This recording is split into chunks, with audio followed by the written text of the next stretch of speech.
Hi, this is William Ramsey. Welcome to William Ramsey Investigates. On tonight's show, I have a very special guest, a returning guest. His name is Igor Sarsky, and we first talked with each other almost 10 months ago now, back in August 7, 2020 was our first interview, and that was very well received. You can listen to that on my podcast, William Ramsey Investigates, and we also had our second conversation, January 30th, 2021.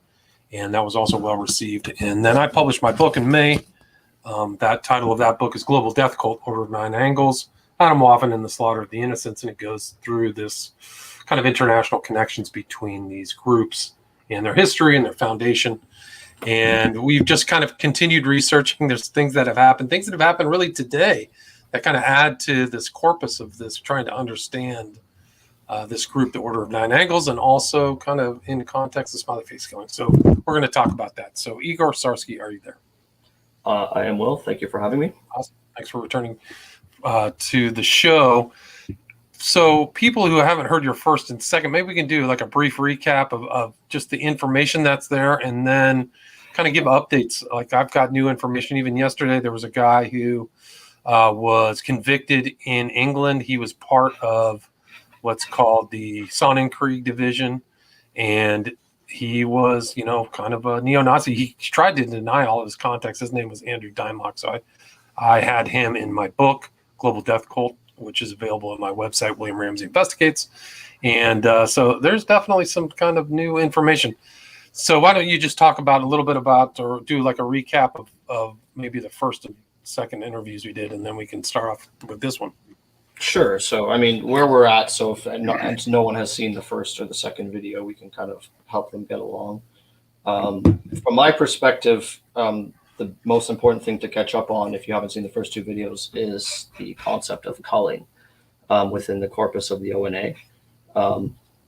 We're discussing that we've discussed that at length, but the most important thing to get across, I think, to your viewers is that the modus operandi for culling that they transfer through their writings is to target red light districts and bars and people that are inebriated coming out from bars alone.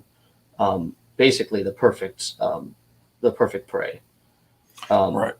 And that's in a variety of different places in their writings, right? So you have one guy who's affiliated with the ONA in kind of northern England, writes about it. There's writings in Chloe's material, and then there's that Lurker of the Night, right? That one story.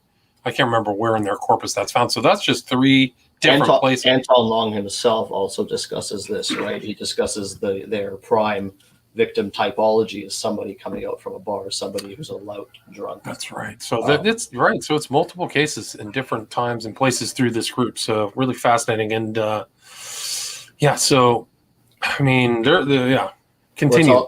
So another thing that I think part of the MO, which comports with the Smiley Face Killings, which is why we're discussing this, is the aspect of staged accidents. So not only are they targeting bars and red light districts to get the competitive advantage when they to obtain a prey, but they're also discussing the way to achieve this is to achieve it through staged accidents.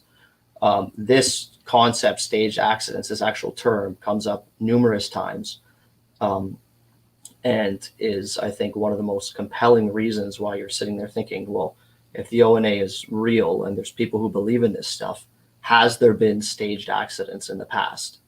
That's just the first question that comes to mind. Right, and that's a significant past that goes back decades, right? So if they're doing this back since the 1980s, what are these staged accidents? And in that context, I actually kind of came across like probably the earliest reference, at least it's in fiction, of an SFK style death, which I mentioned to you. I was watching Chinatown by Roman Polanski, and not only were there themes of pedophilia in that film, which I hadn't remembered, but one of the main characters is found in a bottle of water, and his name is Mulray, and he's a central kind of figure in this whole story. But what the main character, the private detective, realizes is that Mulray was actually drowned in a saltwater body of water and then moved to a freshwater. And what he finds from this fictional thing, and this actually won the best screenplay of the year, Chinatown did in 1974. He finds out that the medical examiner found that there was salt water in his lungs. And it just was incredible for me to somebody who's researched so many of these water deaths to actually see this written out, and somebody who definitely has an occult pedigree in Polanski for sure. I mean, just tons of occultism actually. To see that written into this film was really astonishing.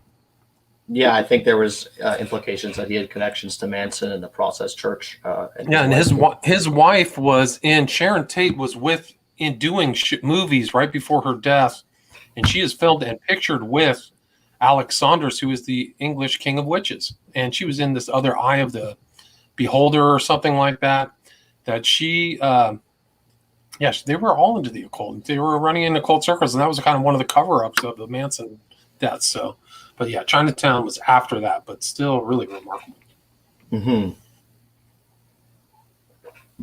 So, yeah, the concept of staged accidents is really interesting because, as I said, you're thinking to yourself, okay, the O&A, either they are complete bullshit and everything they're writing about is just, them posturing. They're not actually, dangerous enough to give effect to their words. Or where are the bodies? There are two categories that the O&A can be placed in, and those are them. There's no middle ground. There's either bodies or they're completely fake. Just judging from their writings, judging from the fact that culling is a doorway to achieving adeptship in the O&A. You cannot say you are actually an O&A member unless you have culled. And anyone who claims that they are O&A has claimed in the past would have culled, technically speaking, unless they are fake, unless they are just saying that, they're O&A, or unless they're not actually, unless the O&A is fake. I mean, yeah. Right. But in their original documents, right, in the original writings, it's a septenary way, right? 7-part system. And to get to the external adept, you have to cull. You have to go through the inside rolls prior to that, but their culling is an essential element of progressing up the ladder of the hierarchical ladder of the group as written. So this is a contradiction that a lot of journalists are making that aren't attributing the O&A as being dangerous enough. They concede that the O&A ideology proliferates dangerous groups, but they don't concede that they're dangerous enough to kill, which is I think a contradiction that a lot of journalists are making, because it's either one or the other. It's either these groups aren't actually dangerous or they are, and if they are, then where are the bodies? Right. Good point. Where are these accidental deaths? Where are these strange, there should be at not least just where are these accidental deaths. Where are these people coming out from bars, getting caught in blackout spots, right? Because the concept of blackout spots is used in O&A literature multiple times, where that's how they achieve the culling, is by obtaining a victim in a blackout spot where no one can see you, where there's no cameras, where there's no people watching you, coming out of a bar, and a staged accident. Like, these are all boxes that have to be ticked. We're talking about here, right? Right. Which I think, I think most of the viewers would agree. The people who have been emailing me, the people who are interested in this theory, would agree that it fits perfectly. The only disconnect is, are they dangerous enough? Where, and if they are, where are the bodies? And potentially, we may have known where the bodies are for a long time. We just didn't know who the perpetrator was. Good point. Right. And there was a interview that came to my attention this morning between Sean Atwood, who I actually booked for the Opera Report back in 2017, Sean Atwood and Jake Hanrahan. So they talked about the LNA for about an hour. And he didn't really, in my opinion, and maybe you can share your impression, but he didn't really seem to think they were much more dangerous than some of the stuff. And it sure seemed like he followed the line of my book. So I don't know whether he came to that information. I'm surprised that he could have, because some of the stuff that happened was so recent. But he seemed to be dismissive of additional lethality associated with the ONA. What did you think? I just so you know, I did discuss this theory with Hanrahan. His The reason why we connected, the reason why I felt to connect with him is because both of our videos were posted on the main ONA website. So I thought that, they're posting on the ONA website, they're posting relevant videos that are relevant towards ONA corpus or developing the ONA, Right. Labyrinth Mythologicus. And one of the videos was his, one of the videos was our video, the first one we did, that they put up there. So I discussed it with him. He's a very smart individual. I'll give him that in general. I can definitely tell that he's somebody worth discussing it with, right? I think you can kind of, see right away if somebody is going to have some concrete additions. And he definitely had some concrete additions. But as I said, I believe a disconnect with him is that he's willing to, or a contradiction that he's making is he's willing to agree that there are dangerous people adhering to this, metaculture. Yet, where are the bodies? He doesn't believe that they're dangerous enough to actually go out and kill people, or that because there's no evidence or there hasn't been any evidence that it hasn't happened. When were you in contact with him? Probably about a month ago, I would say. So fairly recently. Yeah. Fairly recent. Yeah, I mean, I thought it was an interesting conversation, and he actually mentioned the author of the article that I'm showing right now on YouTube, Daniel D. Simone. So you guys can check out if you're on Twitter, still on Twitter.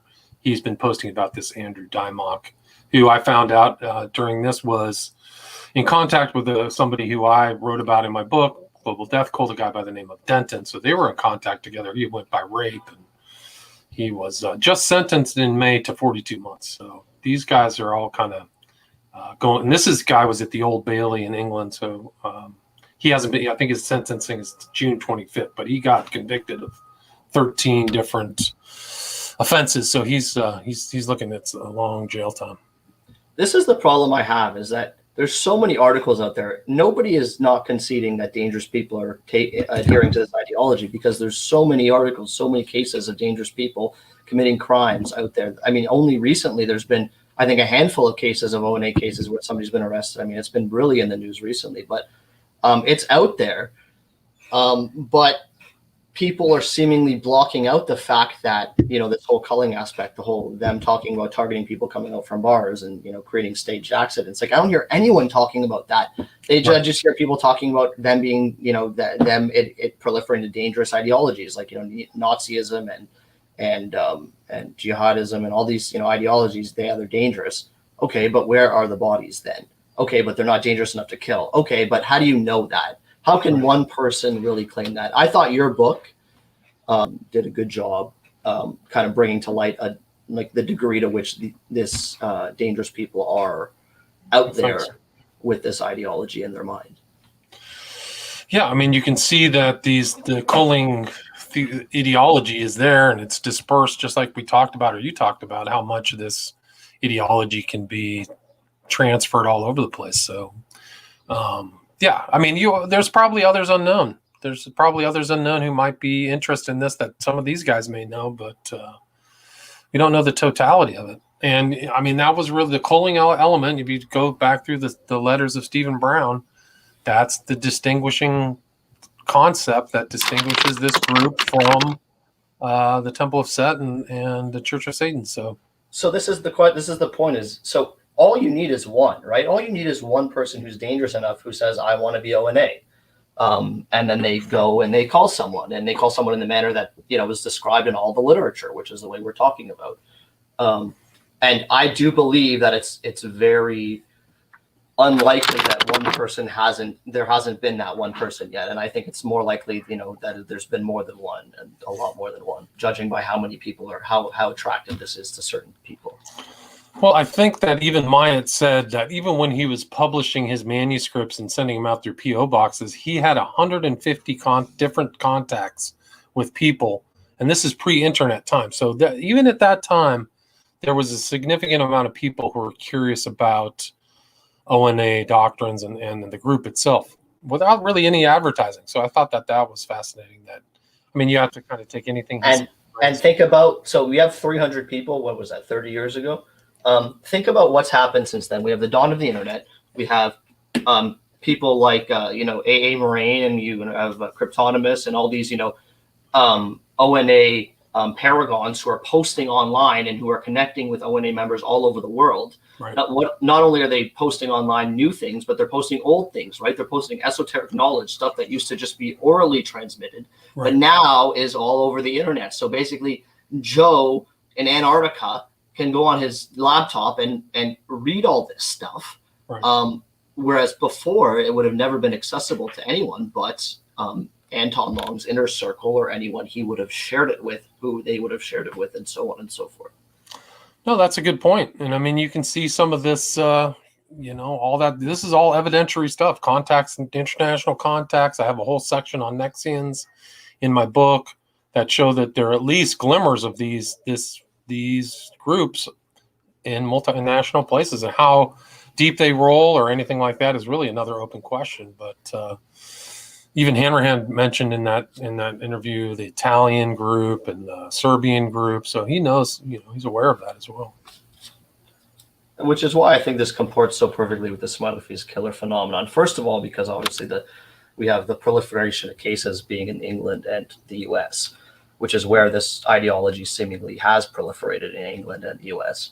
But it's also just been a global phenomenon for these deaths to happen, which insinuates that whatever ideology is doing this is global, it has been passed around the world, Right.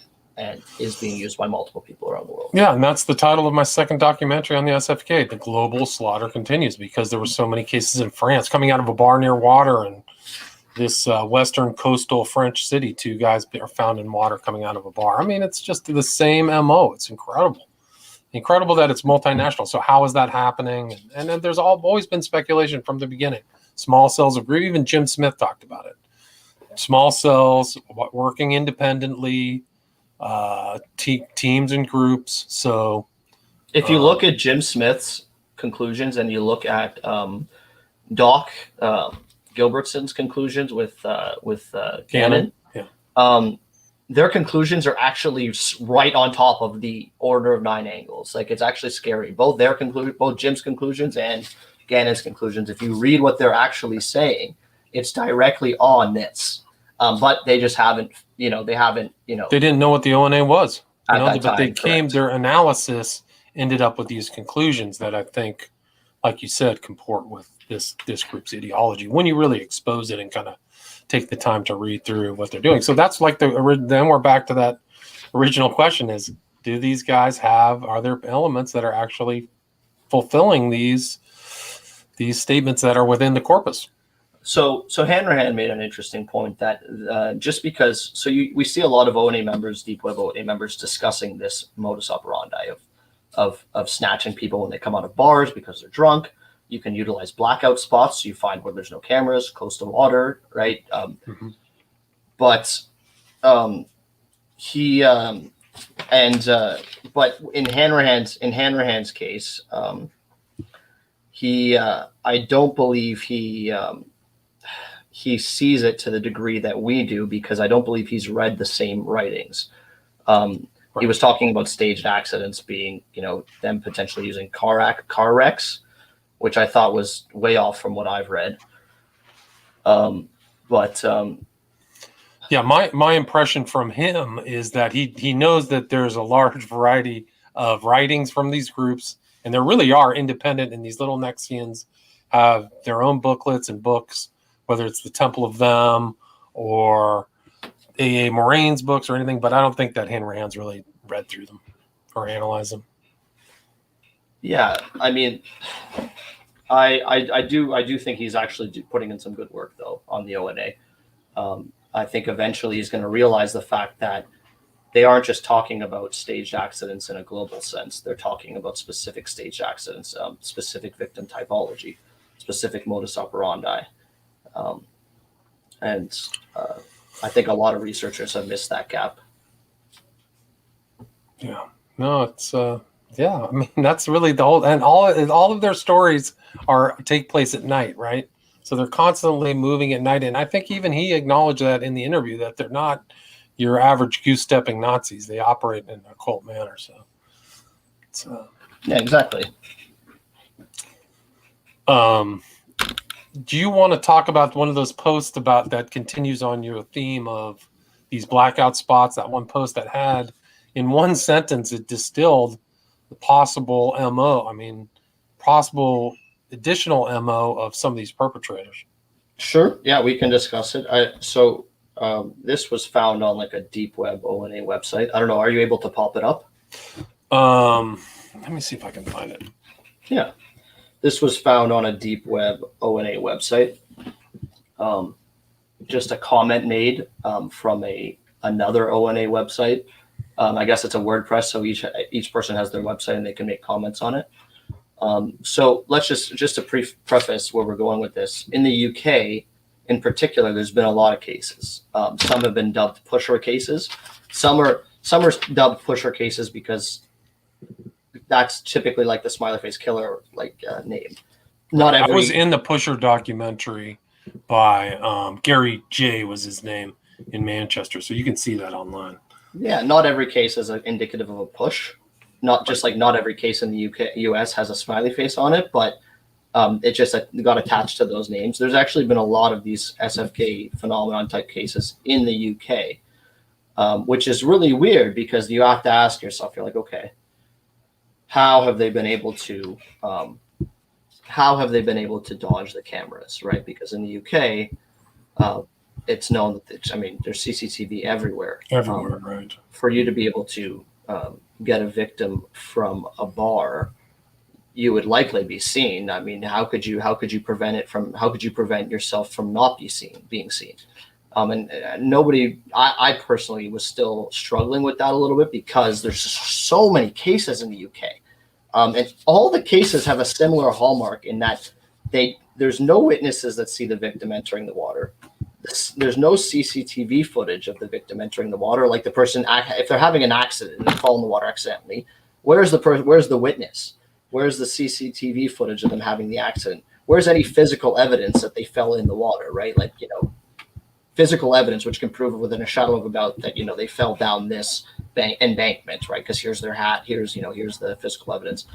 None of the cases have any of those aspects to them, which is, a little bit shocking, quite frankly. And I've always struggled with that. And this comment in particular that we're going to bring up was quite illuminating, I would say, in terms of how they would go about figuring out that aspect of it.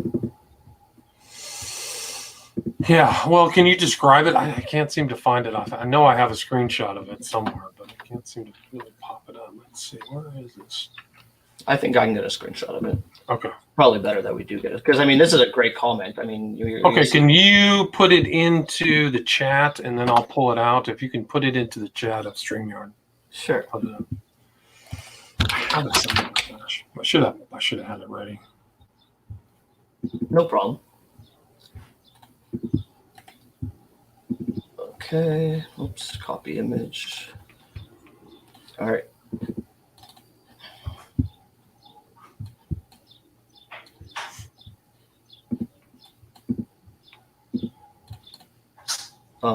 Put it in the private chat, right? Yeah, if it'll take the picture. It won't actually. It won't? Can you email it to me real quick? Yeah. Send it to the Proton Mail.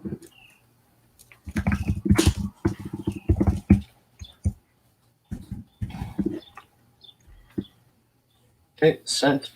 So as I was saying, just as you're pulling this up, you have to think to yourself, if all of these cases are accidents, right? So this is what the global media and everyone's assuming is that all these cases are accidents. There's about 150 cases, maybe more in the UK. At least, yeah, at least. All of them are the same, right? As I said, no witnesses of the person going in the water, which means it's an unwitnessed drowning.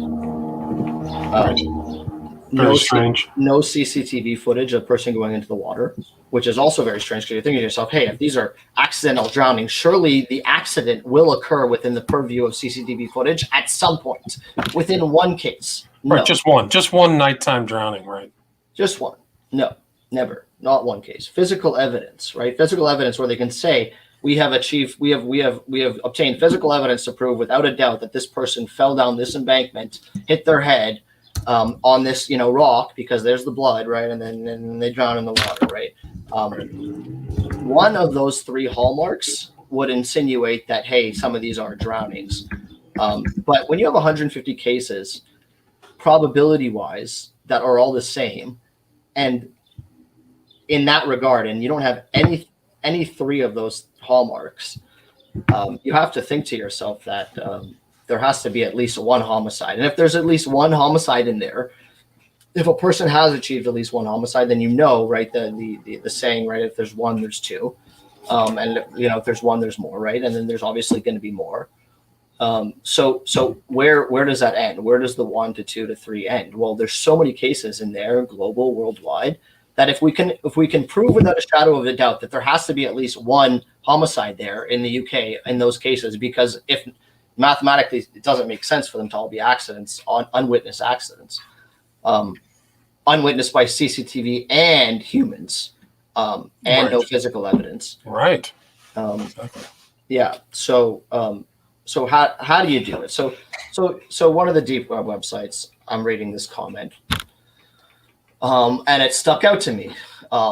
So it says there's a comment here to an article to an Atlantic religion website that says you can lead a horse to water. The comment says HMM a goal, comma culling, comma smiley face, clues everywhere. And it was liked by the person who runs the website. The person who runs the website his name is A.A. Moraine. He's like Chloe, in the sense that he's an ONA paragon, very, very active online. A lot of ONA members or people who follow the ONA visit his website and comment on stuff, just like they do to Chloe's stuff, right? They're popular. They're known to people around the globe, A.A. Moraine and Chloe. And this is from A.A. Moraine's website. And this is just a commenter on his website. And this is from 2016. Right. So this was, a long time ago. This is before the ONA even surfaced. This is kind of way back. Yeah, before it was in the news, well before we started our research. There's no doubt about that. Yeah, right. So the first thing is the article. So the article is really interesting. The article leads to an article about first of all, the comment's also obviously referring to culling. Let's just get that out of the way. There's obviously, it says HMM a goal, which I'm sure none of your viewers know what that means. I didn't either. I will explain. But obviously, when you say culling, comma, clues everywhere, you know that the comment, the substance of the comment is referring to culling. Or with the smiley face, right? It's key. The smiley face is key. Like there's so many choices of different emotes you could use, but they use the smiley face. I'm not putting that smiley face there. I'm not putting that smiley face on the main ONA website on the top right. Right. That was somebody else, man. As I said, Right. I'm just the one talking about this. Right. So that smiley face, yeah, it's there. Clues everywhere. So the substance of the comment's obviously about culling. So you have this article. The article leads back to a ancient pagan tradition, ancient pagan mythological tradition, talking about the Tehi Tegi, which is spelled Tehitegi. And I encourage your viewers to go and read the article. But anyone who watched our second video knows we discussed the story, A Fractured Flowing Sea by Cryptonimus or Chloe, otherwise known as Chloe. A Fractured Flowing Sea, where there was this shape-shifting female water-dwelling creature who would come to a shore to snatch humans leaving bars at night and drown them. And when you read that story, you're like, this is a really weird story. Oh, perfect. Nice. Yeah. So when you read that story, you're like, okay, that's a really weird story. Obviously, there are ways that comports to the Smiley Face Killer, but it's just really strange. And you're like, where could that possibly come from? Well, I do believe that story is traced back to the story of the Tehi Tegi, which lines up with the pagan background of the ONA. And the Tehi Tegi, you want to just go up a little bit there? Sure. But this picture saws the pre-Raphaelite Tehi Tegi, so that's your mention of it. Sorry. And that's a coin of the Tehi Tegi, which is like well, that's not a coin of the Tehi Tegi. Sorry, that's a coin of the Redon's Gaul, Right, but here's an important element: is this not just the paganism, but the druidic quality of the ONA, which they don't really state overtly, but all of these things they're doing, being out in the forest and kind of communing with nature, is very druidic to me. Correct. So the story of the Tehi Tegi is exactly what happened in the story of the fractured flowing sea, I do believe.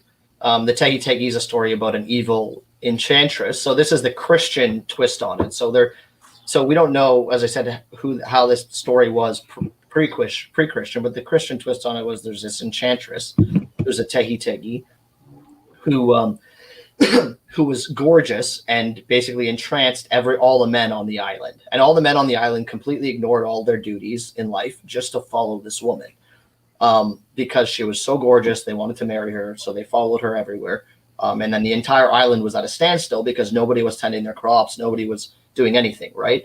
But following this woman. So one day she decides she's going to go on a horse ride, and all the men start following her as she's on her horse ride, and she's riding. She rides across a river, and all the men are in the river. And then she makes it appear as if the river's crossable. All the men get in the river, and then she lifts the spell, and then the river drowns all the men. And then she flies away. She transforms into a wren and flies away. And this, I believe, is actually the basis for the actual culling aspect of the ONA, like where the concept of culling came from within the basis of the ONA. So the ONA obviously developed into a lot of different things. It has a lot of new flavors, and the flavors that have developed recently. Mm-hmm. But one of the base flavors of the ONA, which is like the Ruinwatha way, right? Which is what Anton Long was transferred from that old lady back in supposedly, right? That was one of the core elements of his doctrine, was his meeting this mother in either Shropshire or somewhere in East England, or West England. Correct, and that's where this aspect of culling came. So we don't know how this story was interpreted pre-Christian. There's a tradition in Wales right now called the Hunt of the Wren, where they hunt wren every year, and they hunt wren every single year to avoid this. So it's like an anti-female story, right? So if you remember, there's like an aspect of the sinister feminine to the ONA, right? Where they hold the feminine above everything else, and there's the sinister feminine. It's like, what they hope to achieve, right? Like as a person, right? Like that's, I do believe, what their like main one of their main core aspects of their ideology is a sinister feminine, and that is derived from this. This story of the Tehi Tegi. She was the first sinister feminine who called a bunch of men, bunch of complacent men who were basically, who were louts, right? Like Anton Long describes, who are avoiding, doing anything, and the world stood still, right? So we can transfer this to the transferring of aeons we talked about in the second video, where they're talking about transferring to a new aeon where, there's more, the human beings are not like the Magians anymore. They're not louts, and they're not complacent, and you got to kill them to get there, or you got to help it along. I do believe that this is the stem of that ideology. Well, it's interesting because there's so much here to unpack. Even in this statement from George Waldron's description of the Isle of Man, legend of Tehi Tegi, they led them into a deep river, which her art made seem passable, so she's beguiling them.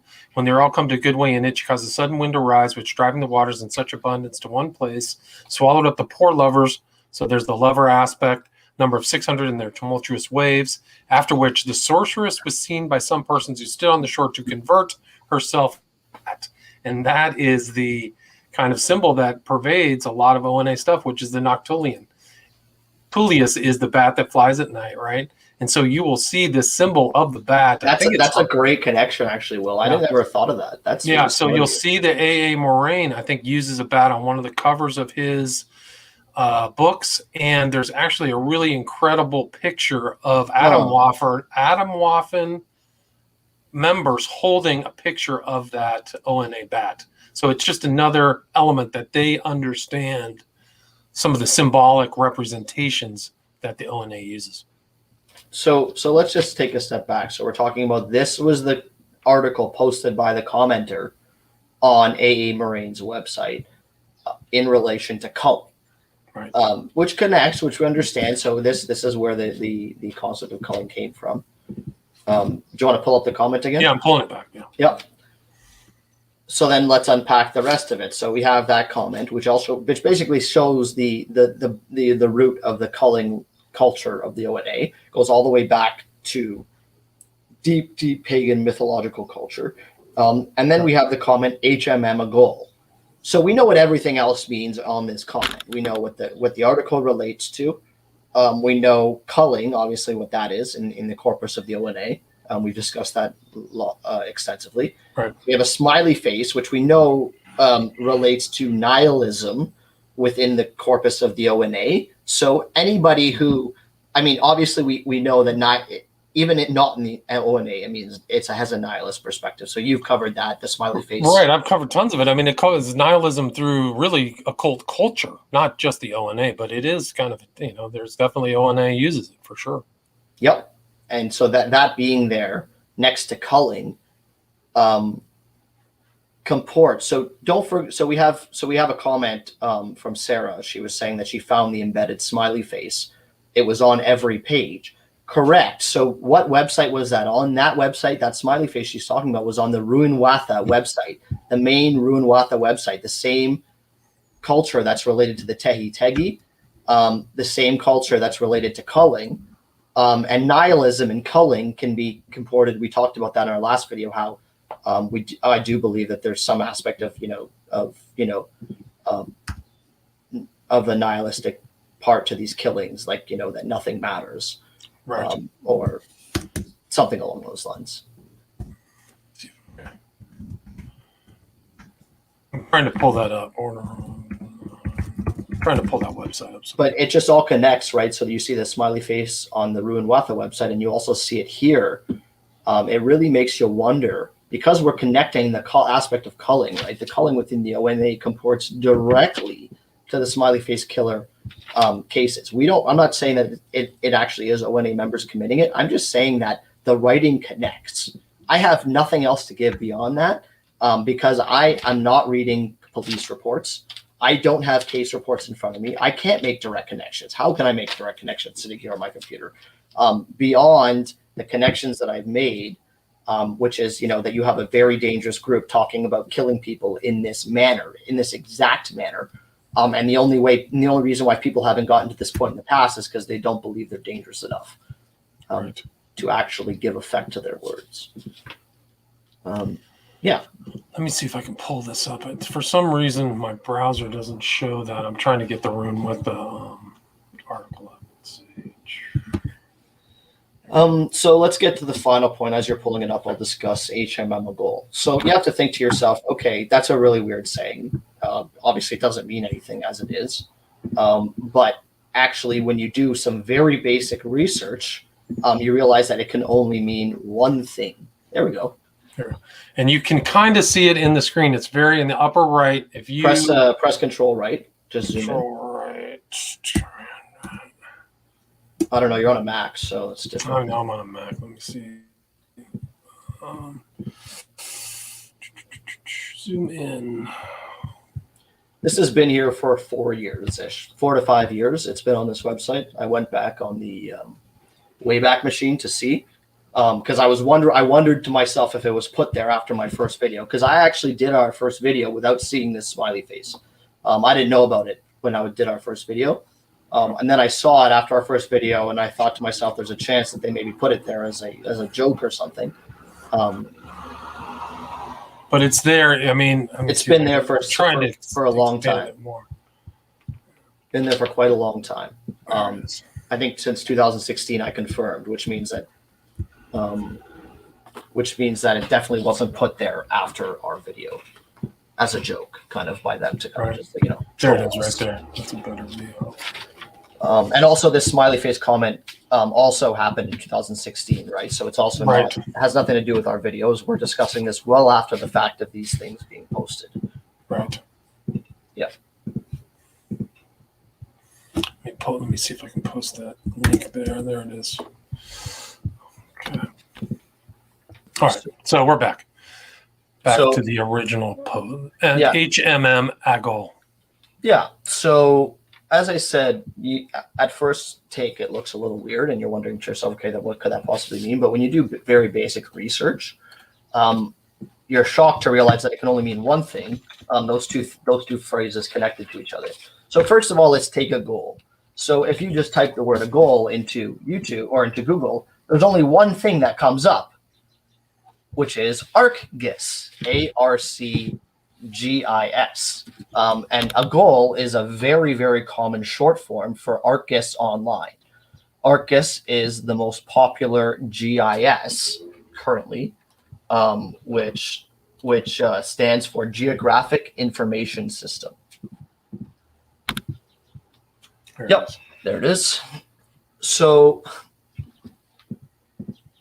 you can wonder to yourself, okay, maybe it means something else, but at face value, that's pretty interesting because what is ArcGIS? Well, ArcGIS is a mapping and geographic information tech suite that allows you to plot data points on maps and share them with other users, other ArcGIS users around the world that you choose to share them with, kind of like your Google files. You can choose a user to share them with. Right. You could do the same thing with ArcGIS. So you have your maps. You can plot data on your maps with the ArcGIS. You can create mathematical models, and you can get information and data from those models and maps on ArcGIS and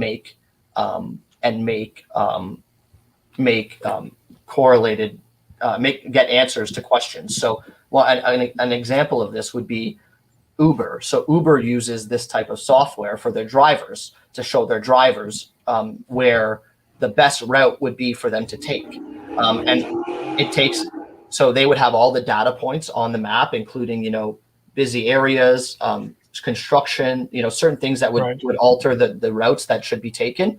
And you can use a model to spit out, as I said, just an example for Uber drivers, which like is Waze or something like that too. Waze. Correct. Yeah. Exactly. And one of the models that you can actually use to get information with data sets on ArcGIS is called the hidden Markov model.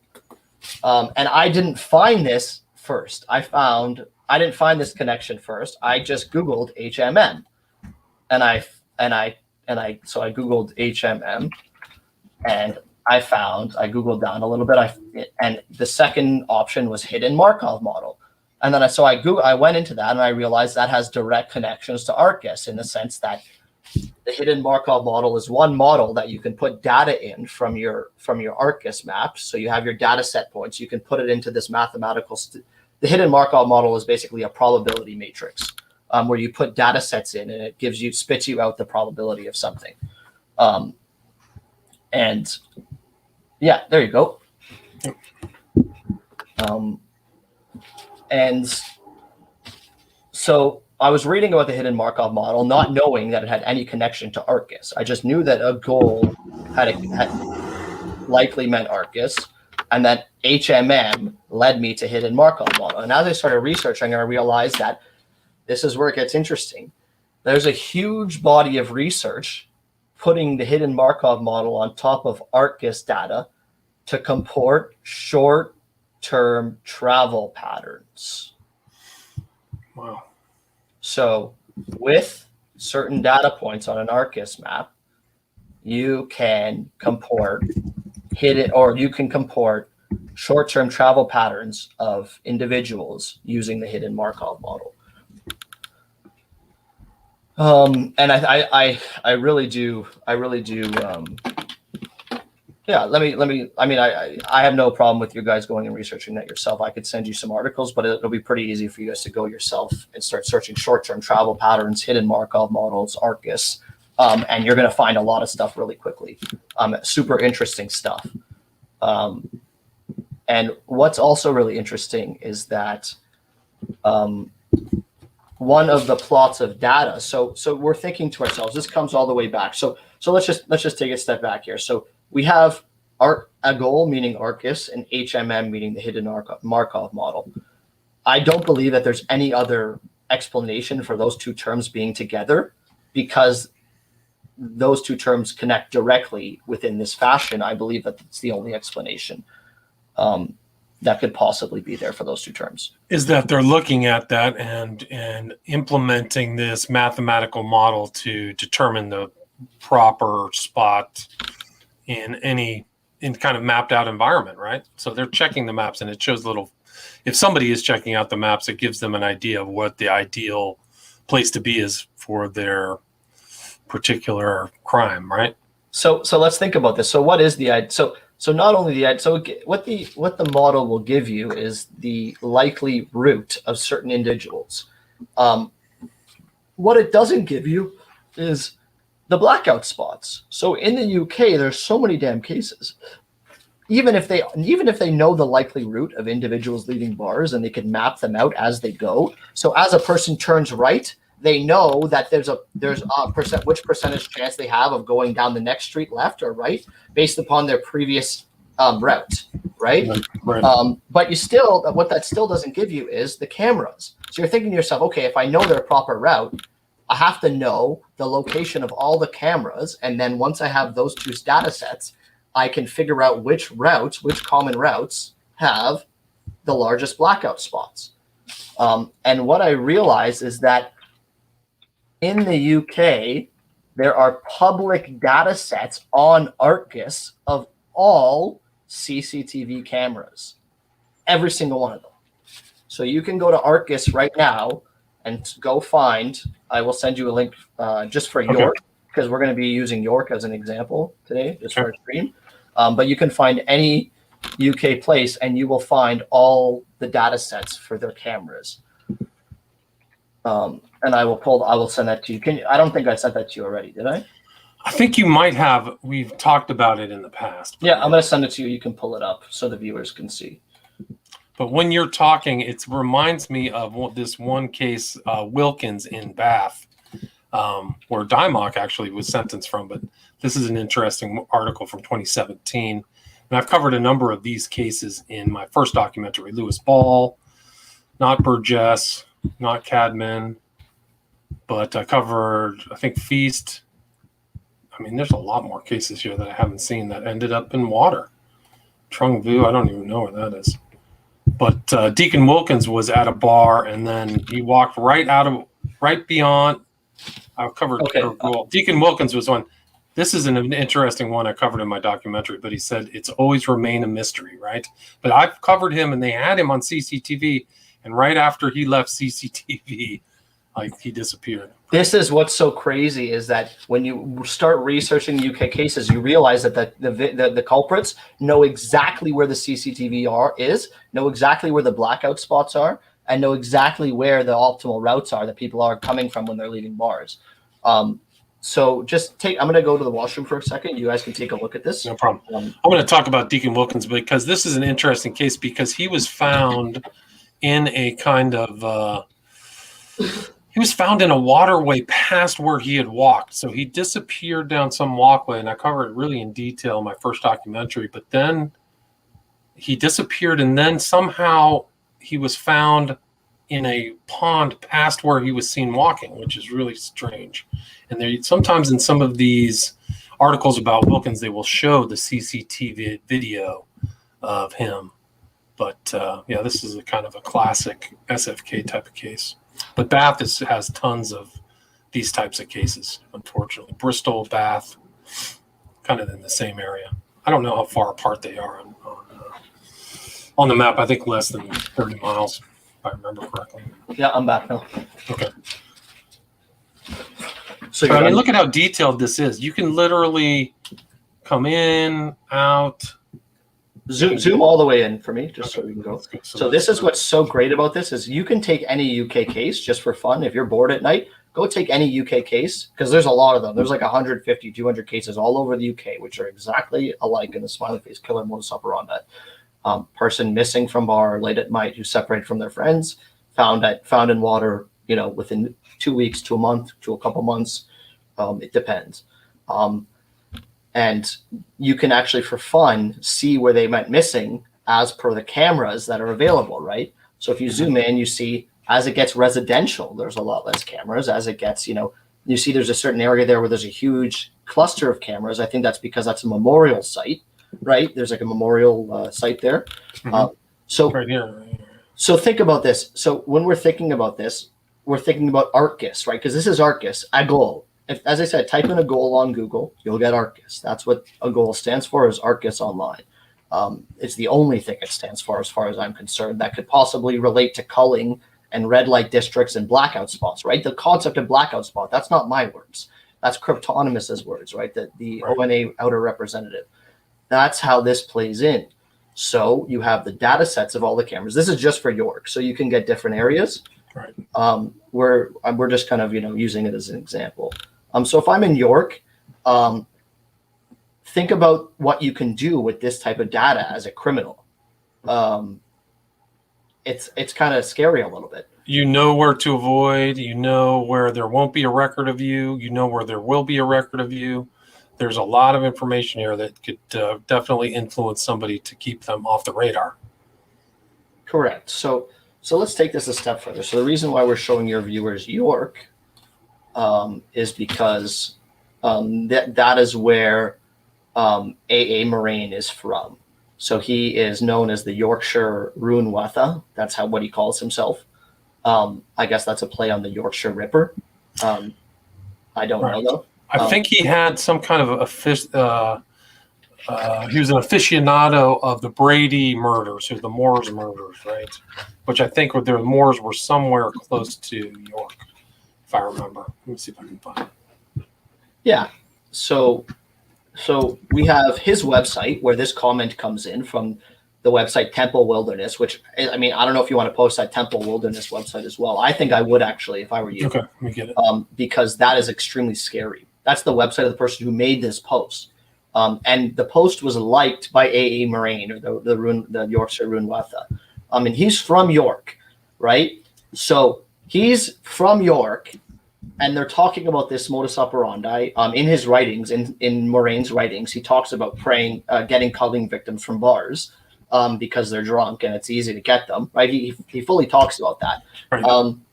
He lives in York. So I'm thinking to myself, I'm like, okay, we have this comment where they clearly know how to dodge CCTV cameras.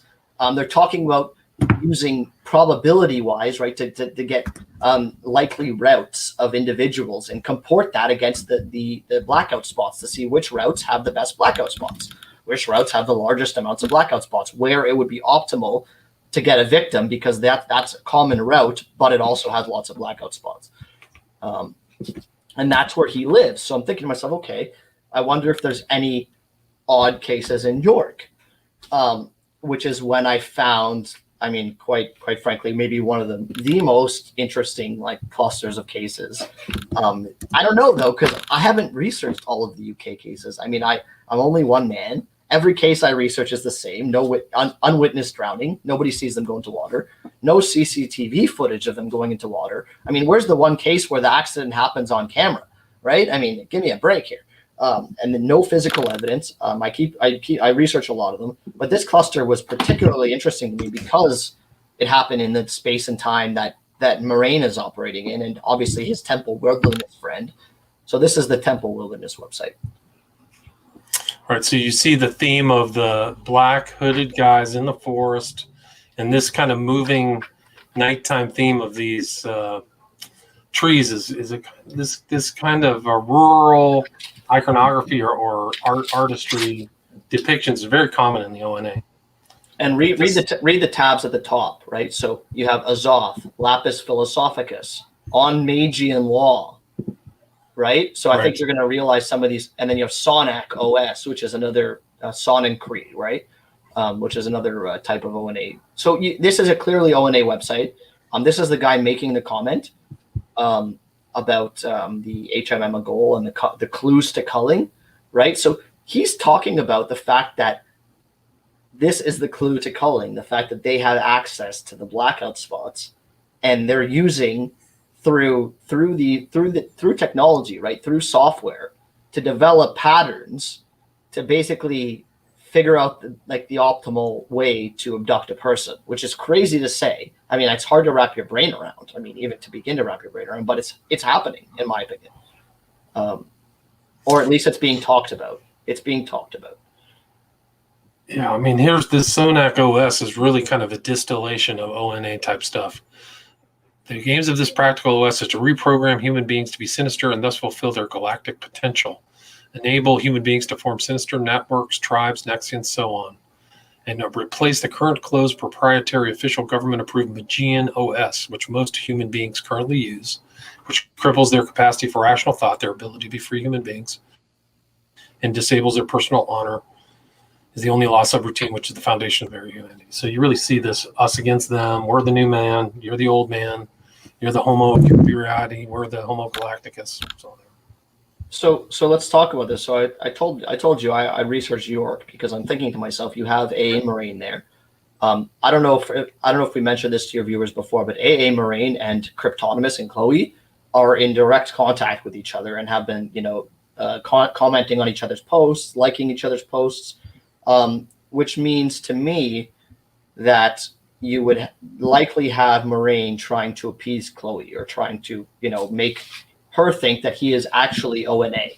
And as we know from the last video, the way that Chloe believes that there's a lot of fake ONA people. And that the one way that you can tell that somebody's ONA is if they've called through the blackout spot in red light district modus operandi, right? By getting a victim from a red light district in a blackout spot. So if you have A.A. Moraine here in York wanting to prove that he's become an adept, right, or prove that he's, actually ONA to Chloe, or he would have likely called. And which way would he have called? Blackout spots, red light district, stage accidents. And then, as I said, you have the reason why we talked about the Tehi Tegi is because it's so weird that the concept of culling stems from an act of drowning. Right, so we have this deep mythological story, old mythological story of the Tehi Tegi, which has survived many ages, which basically I believe is the source of the culling aspect, or source of the culling aspect of the corpus, involves culling through water. I don't know if that, as I said, obviously water is an easy way for them to get it done, right? A staged accident, you dump them in water, it looks like drowning. But maybe there is something more than just utility to the water aspect of it, and I do believe where this guy's saying clues everywhere, right? Right. Which, I mean, to me is like an insider saying something like, hey, why aren't you guys getting these clues? Why aren't you looking at this website? Exactly. Clues everywhere. So I looked at the website and I realized, holy shit, that's where this aspect has come from. And it stemmed from drowning. And as I said, we talked about the fractured flowing sea where the Tehi Tegi took the body of an ONA member, right? Like the ONA member went to sleep, fused with the Tehi Tegi, woke up, and was put to purpose of drowning those people. So that human being presences the other being, right? So it's like a possession. So, I mean, do you get that sense that that's what they're saying is what is happening? Yeah, so I got the sense that a person can embody the Tehi Tegi and do their bidding, or the person has to do their bidding or should do their bidding. At the end of the day, the Tehi Tegi fused with the human, and then the human woke up and was put to purpose to do the deeds of the Tehi Tegi, which was to get these individuals, drown them, so the Tehi Tegi could be replete and have life force and life energy. Life force, right? Yeah, that's kind of what I understood too. Mm-hmm. Yeah. I mean, the connection to drowning, I mean, this comment in itself, when you think about what it's talking about, in this comment, this tiny little comment, it's talking about the entire history of culling within the ONA corpus. It's talking about how to dodge cameras in red light districts, right? Using Arcus, because you can go to Arcus right now and get the data sets for all cameras anywhere in the UK, and you can start running models to see which are the best routes. And one of those models is the HMM, Hidden Markov model, a very, very well-known model for achieving probabilistic numbers, for understanding which. Let me pull it up here. Okay.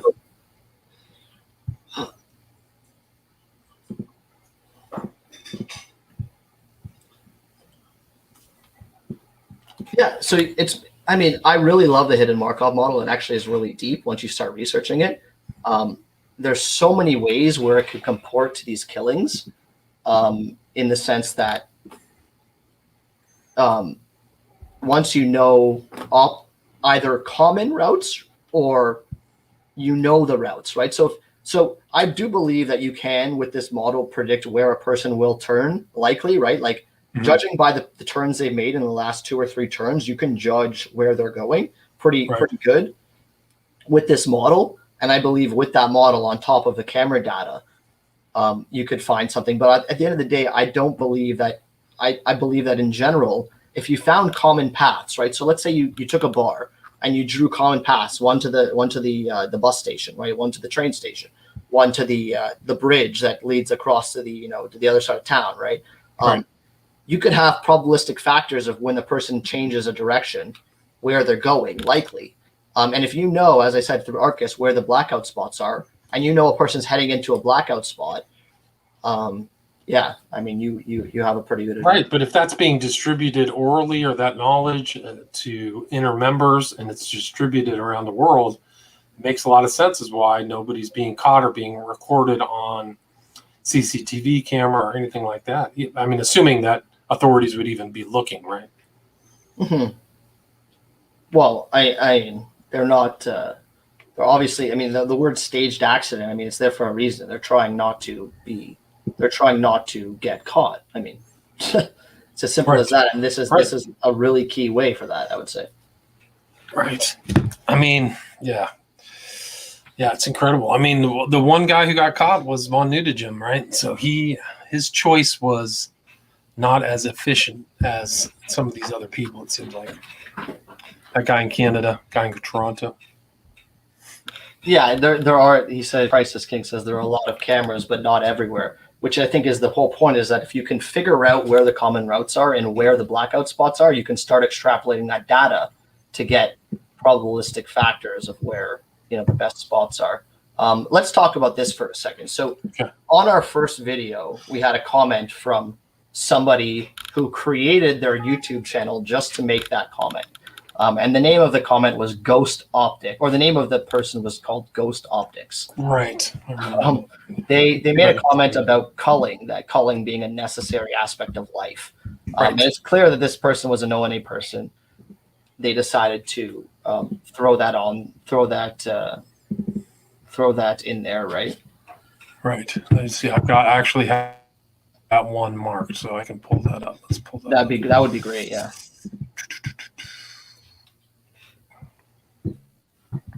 Yeah, so Arcandre says, presumably you could lie in wait. Correct. So if you have a blackout spot in a common route, you lie in wait in that blackout spot, knowing that it's a common route. And so we see the dates being targeted as dates of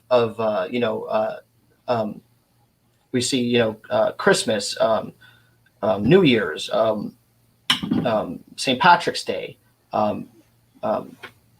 play times where people are out. Let's say a music venue, right? A lot of these disappearances have happened at music venues at certain. What's the other one? HM Center in Boston or whatever. There's been a couple people come out of that. Yeah, because there's a game going on. High chance that on that day there will be somebody going on that common route late at night. Or there's no camera, so you can lie in wait there. Lie in wait, exactly, which is where this comes in. So this comment, the earth is a farm, human beings are livestock. Culling is a component of herd management. This individual made this YouTube channel just to make this comment. It's called Ghost Optics. So when you Google Ghost Optics, you realize that it leads directly back to military-grade optical sites, including thermal and night vision, right? So, and if you look at thermal has come a long way. There's now currently thermal monoculars that any hunter or person can get, which is fantastic. So let's just say I'm the unsub here, and I have a blackout spot in a common route, right? Because I can easily find blackout spots, and if I know a common route, I find the blackout spots on that common route, and I lie in wait, like Arcandre just mentioned. You have your thermal capabilities, which is what this comment leads to, is thermal capabilities, which is very common these days. You can go and grab it online yourself. It's very easy. What that does is that allows you to ensure that your blackout spot from cameras is a human blackout spot as well. Right. Do you want to mention that guy who actually did some research into this, who also has been researching ONA? Who were we referring to here? What's I don't want to mention his name if you don't want to. He's another researcher with military experience. Remember that? Oh yeah, I haven't spoken to him recently because he's Okay. on duty right now. He's Okay. on duty, so I've been waiting to speak with him. Okay. Gotcha. But So I do believe, yeah, I do believe that this leads back to the blackout spot aspect of it, because if you're the killer, yes, you can ensure that there's a camera blackout spot, but at the end of the day, that you're trying to make the probability in your favor as much as possible. The one thing you can't control is a human being walking by. Right. So you can't control that. How can you control that? Well, with thermal capabilities. It's the capabilities with thermal these days is actually shocking.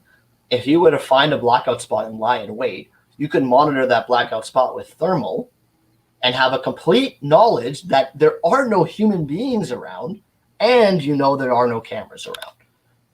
Right. And we also thermal is the step beyond FLIR, right? Or what is it? What was the other style of night vision? It was different than thermal, right? I'm not too certain. I do know that I thought that there were distinctions. Thermal's optimal right now for hunters, because it allows. So we see a lot of cases in the winter as well. I don't think people realize, but thermal is very, very capable in the winter. Like if you have a blackout spot and it's winter and you have thermal, you will see anything with heat in your blackout spot in a second. Right. No problems whatsoever. Yeah, you and I went through some of those videos that are on YouTube, and I mean, it's clear as day using a thermal camera, a thermal telescope. So let's bring it back to the first episode where we discussed about my discussion with the Green Beret, who mentioned that the best way to achieve this type of abduction is with an electroshock weapon, because it's very difficult to decipher an electroshock wound. It's very difficult to decipher or to distinguish it from a bruise, especially if it's been left alone, especially if the body has post-mortem wounds. I posted an article on Twitter recently, a full article on the wound patterns of electroshock weapons, discussing how if there are a lot of post-mortem bruises to a body, it'll be near impossible to find an electroshock wound on a body, because at the end of the day, in a couple of days, they'll look just like a bruise, right?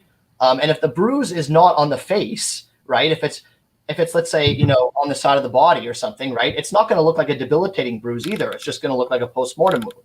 A lot of these bodies are in water. They're hitting branches, right? They have a lot of post-mortem wounds. Sure. It's almost the perfect tool combined with thermal. Once you know your blackout spot, I mean, I hate to think that there might be somebody watching this video thinking, hey, this is a fantastic way to just go kill somebody. But we need to talk about it. I mean, we really do need to talk about it. I mean, as far as I'm concerned. I agree.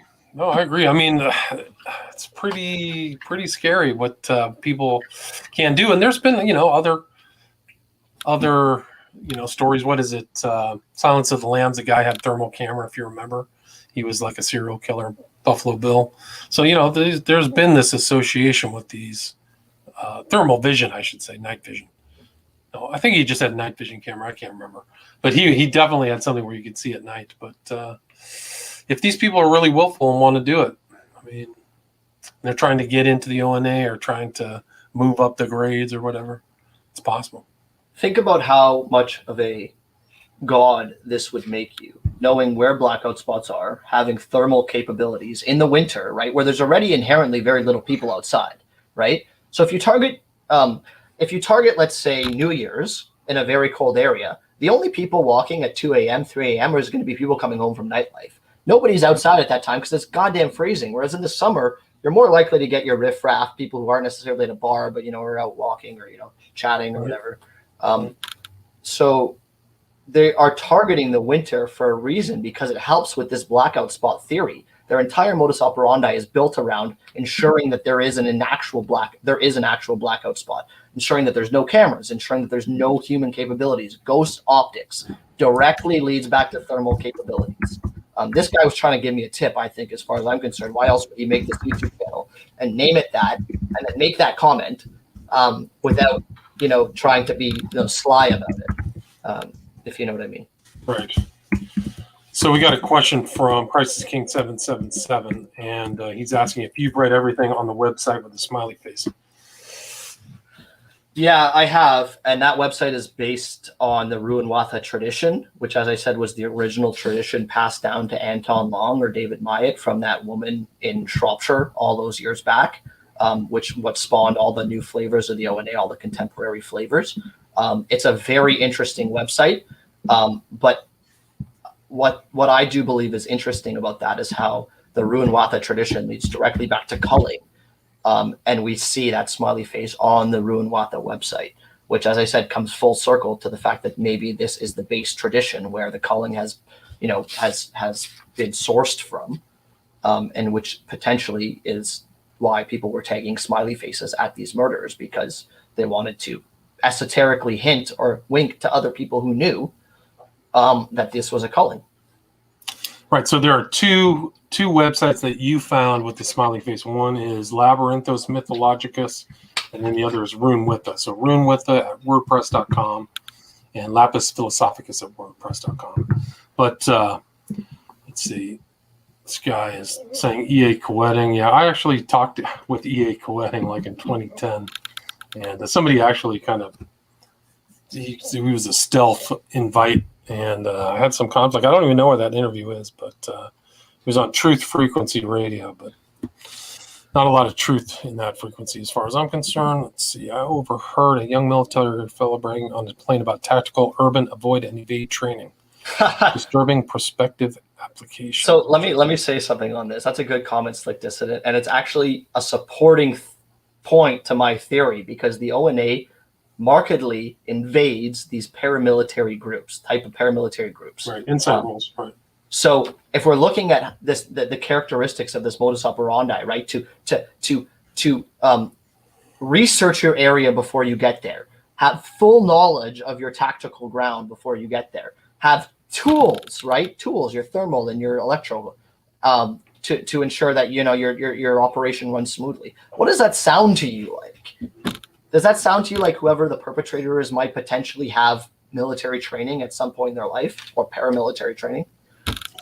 Yeah. I mean, and these guys like Adam often are going out and doing training. I mean, there's all kind of training camps, hate camps, they call them. So God only knows what the totality of their training is. What is their real training? You can see them shooting guns. Isn't that a good point, though? So if we have these paramilitary groups who are, enveloping this metaculture, where are the bodies? Where are the bodies? Right? You can't have it both ways. They can't be super dangerous, but there's no bodies.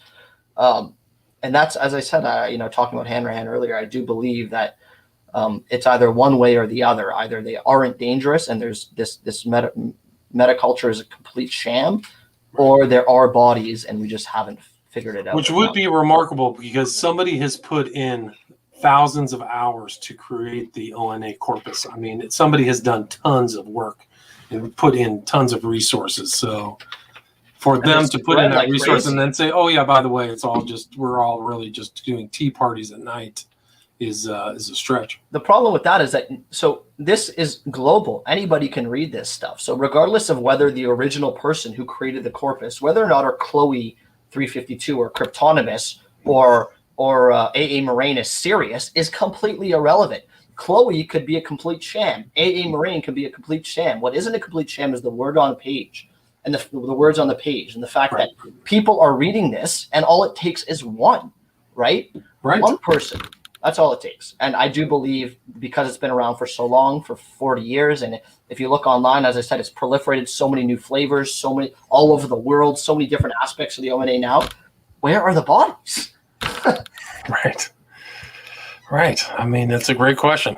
I mean, it's a question that needs to be answered. Does anybody have any questions before we wrap it up? We're at about an hour and 15 minutes. Yep.